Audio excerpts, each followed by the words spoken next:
এখন আমি একটা খেয়ে দেখব, দেখেন ভিতরটা কেমন হয়েছে।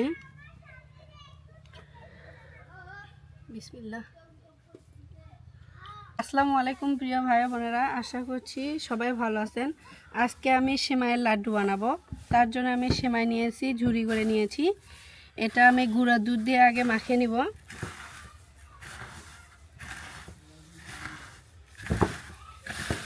গুঁড়া দুধটা দিয়ে ভালোভাবে মিক্সড করে নিব।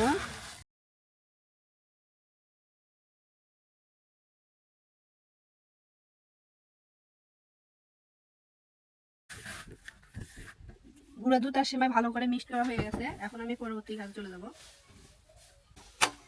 চিনির ক্যারামেল বানিয়ে নিব। তার জন্য আমি দিয়ে দিচ্ছি পানি, তার মধ্যে দিয়ে দিচ্ছি তেজপাতা আর দারচিনি। পানিটা গরম হয়ে আসছে, এখন আমি দিয়ে দিব চিনি।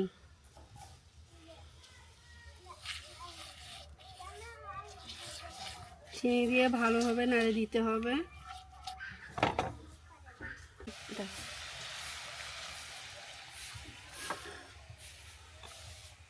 সামান্য একটু ফুড কালার দিয়ে নিলাম।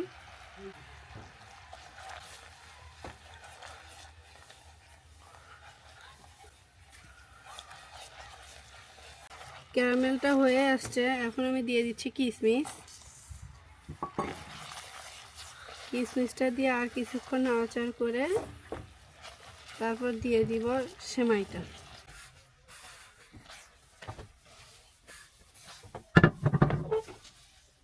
সেমাইটা দিয়ে আস্তে আস্তে ভালো করে নেড়ে নিতে হবে।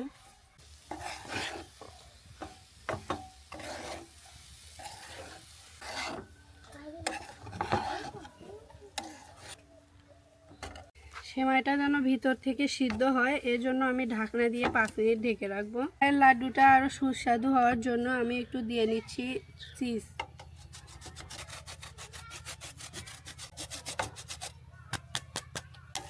চিজ দিয়েছি, এখন আর একটু নেড়েচেড়ে ভেজে নিব।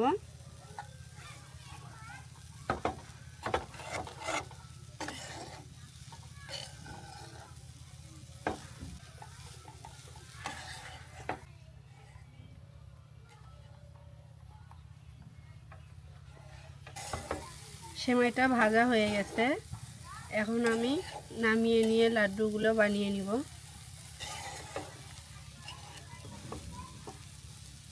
আমি এরকম গোল গোল করে সেমাইয়ের লাড্ডুগুলো তৈরি করে নিচ্ছি।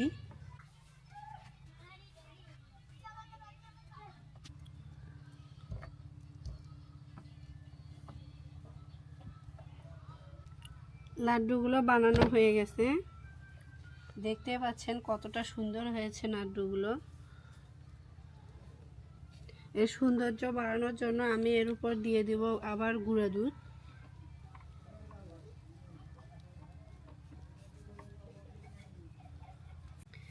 দেখতে পাচ্ছেন সেমাইয়ের লাড্ডুটা অনেক সুন্দর হয়েছে, গোল গোল করে বানিয়েছি। এখন আমি একটা খেয়ে দেখব, দেখেন ভিতরটা কেমন হয়েছে। বিসমিল্লাহ। মাশাআল্লাহ, অনেক সুন্দর হয়েছে। আজকে যেহেতু একটা শখের খাবার বানিয়েছি, তাই ভাবলাম আশ্রমের দাদা দাদিদের সাথেও খাবারটা শেয়ার করি।